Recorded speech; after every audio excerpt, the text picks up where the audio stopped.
أعوذ بالله من الشيطان الرجيم. بسم الله الرحمن الرحيم. وما كان ربك ليهلك القرى بظلم وأهلها مصلحون ولو شاء ربك لجعل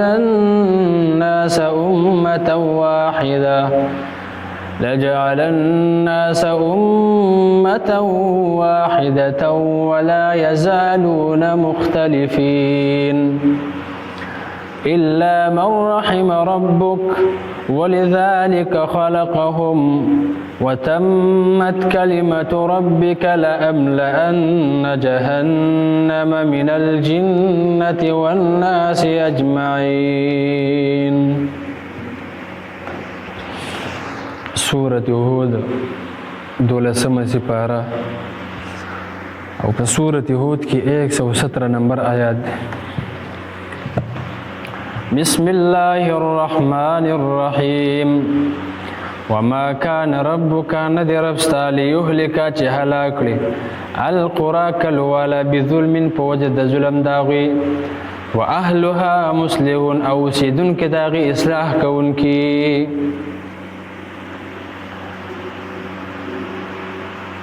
په دې آیات کریمه کې الله سبحانه وتعالى فرمایي وما كان ربك ليهلك القرى بظلم واهلها مصلحون.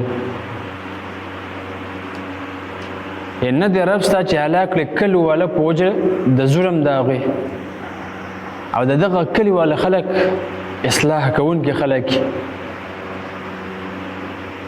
ان د خلکو اصلاح کوي په دین سره.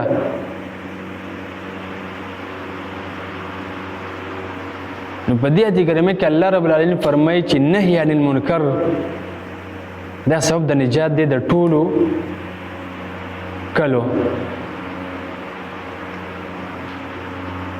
چې کله د نیکۍ حکم کې د بدۍ نه خلک منع کې دا د ټولو کلو د سبب د نجات دی د الله د عذاب نه. کله دغه ټول کلو والو ته د عذاب نه نجات ورکوي. اگر که په دغه علاقه کې به ګناه هم کېږي چې نهی عن المنکر کېږي خلک د بدۍ نه منع کولی کېږي نو الله رب العالمین عذابونه نه راولي نو ګناه هم پکې کېږي او چې دعوت جاری نو الله سبحانه وتعالی عذاب نه راولي. نو په دې آیت کریمه کې د دعوت ورکول یو لویه فایده ذکر ده. ان دعوت کو د رب العالمین د عذابونو نه به ټول انسانان د کلو والدا به الله بچ ساتي. بیا په دې آیت کریمه کې د دې آیت تفسیر ته په دریو طریقو سره بیان شوی دی. یو دا د کله چې یو کلی کې شرک او ګناهونه کېږي او بل طرف ته څه خلک لګیا دي او هغه اصلاح کوي د خلکو چې دا شرک او دا ګناهونه ختم شي. نو الله سبحانه وتعالی په دغه کلی باندې عمومي عذاب نه راولي. یعنی کله چې په دغه علاقه کې اصلاح کوونکي خلک موجود دي چې د خلکو اصلاح کوي هلکه دا بد کار دا مه کوه دا ډاکې مه کوه زناګانې مه کوه یعنی د بد کار نه خلک منع کوي د خلکو اصلاح کوي.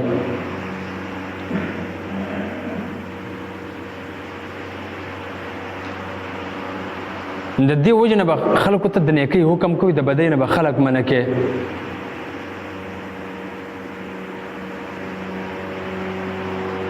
چې خلک د رب العالمین د عذابونو نه بچ او دغه خلک د امت ډېر لوی خیر خوا دی چې خلکو ته د نیکۍ حکم کوي د بدۍ نه خلک منع کوي. د سورة انعام 171 آیت کوم تیر شوی دی. نو د واهلها مصلحون نه مراد بعضې اهل دي یعنی واهلها اوسېدونکي د هغې مصلحون اصلاح کوونکي.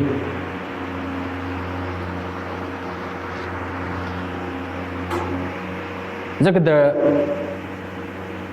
په یو قوم کې د ټولو بدیانو او خرابیانو جرله هغه څه ده؟ ان د ټولو بدیانو د خرابیانو جرله هغه دا ده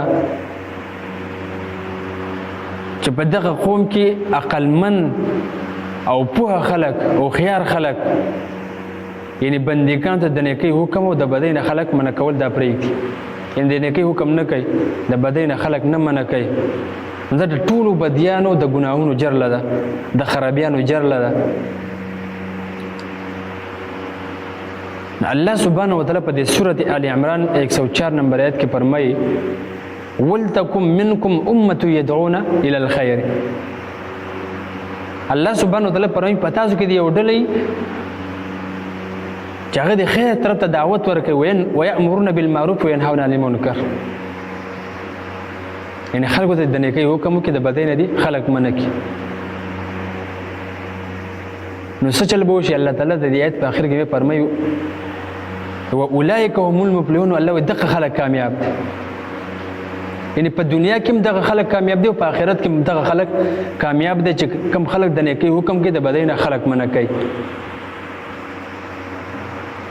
د خلکو ته الله سبحانه وتعالی د عذابونو امن ملاو دي په دنیا کې او په آخرت کې. الله وجه اولئک هم المفلحون، دا خلک کامیاب دي. نو کم خلک یاد کړه چې کم خلک د نیکۍ حکم کوي، د بدۍ نه خلک منع کوي.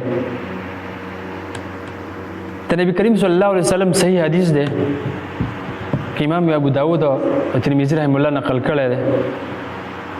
وایي کله چې خلک بدی وویني چې بد کار کیږي او دې په هغې باندې غلی کښېني، یعنې هغه خلک منع نه کړي او د دغې بدلولو کوشش ونه کړي، نو کېدای شي د الله عذاب د خلک راونیسي. دې ښایي نه دا خلک بد کار کوي، دی نه منع کوي، نو کېدای شي دا خلک د الله رب العالمین عذاب راونیسي. لکه پرون تاسو ته یو حدیث ویلی و، لکه نبی علیه الصلاة والسلام فرمایي زما دې په هغه ذات باندې قسم چې زما روح یا زما نفس د هغه په قبضه کې، زما روح د هغه په قبضه کې دی. وایي که تاسو د نیکۍ حکم او د بدۍ نه خلک نه منع کوئ، بس بیا د رب العالمین د عذاب انتظار کوئ. بیا به د رب العالمین عذاب راشي، تاسو به د الله نه دعاګانې غواړئ خو دعاګانې به هم بیا نه قبلېږي.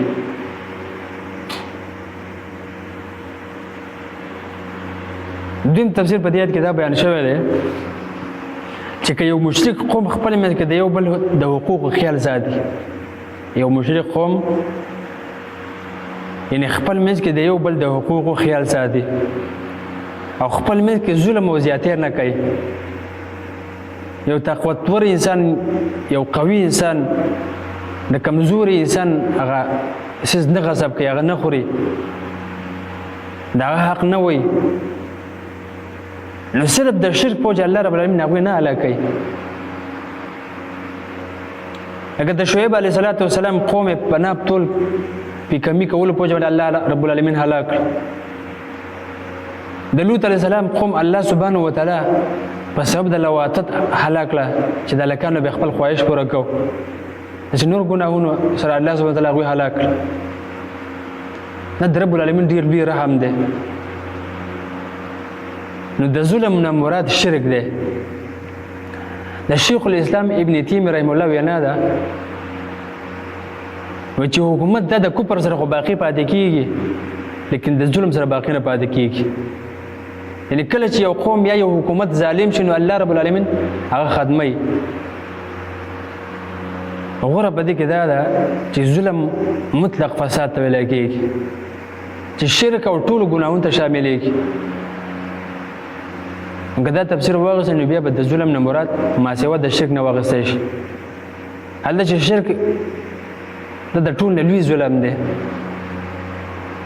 ټولو رسولان اول دعوت اول د دینه منع کړې ده، خپل امتونو ته چې خلکو شرک مه کوئ، د الله شریکان مه جوړوئ، د یو الله عبادت وکړئ.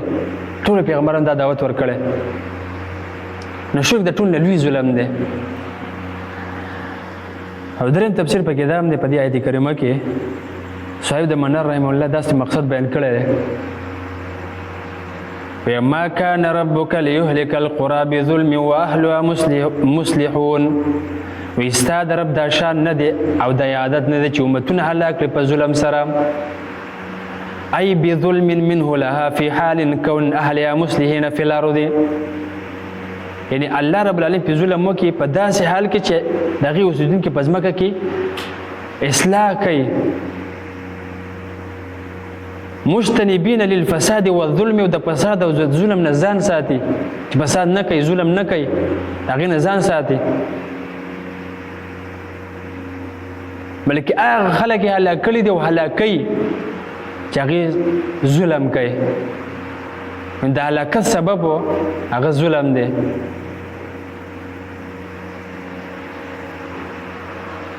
نو الله سبحانه وتعالی فرمایي په دې آیت کریمه کې وما كان ربك ندر ربستا ليهلك چې هلاک کړي القرى كالوال بظلم په وجه د ظلم د هغوی واهلها مصلحون او اوسېدونکي د هغې اصلاح کوونکي. یعنې کله چې اصلاح کېږي په یو قوم کې په یو کلي کې د الله د دین دعوت کېږي، خلک د بدونه منع کولی کېږي، د نیکۍ حکم خلکو ته کولی کېږي، نو په دغه قوم او په دغه کلو باندې الله سبحانه وتعالی عذاب نه راولي. الله چې دغه کلي خلک اصلاح کوونکي نو الله زه پې عذاب نه راولم، دا نه هلاکو. نو د نیکۍ حکم کو، د بدۍ نه خلک منع کوه. الله سبحانه وتعالى دې متصل بدیم د عمل توفیق راکړي. وصلی الله تعالی علی خیر خلقه محمد وعلى آله وصحبه اجمعین برحمتک یا ارحم الراحمین.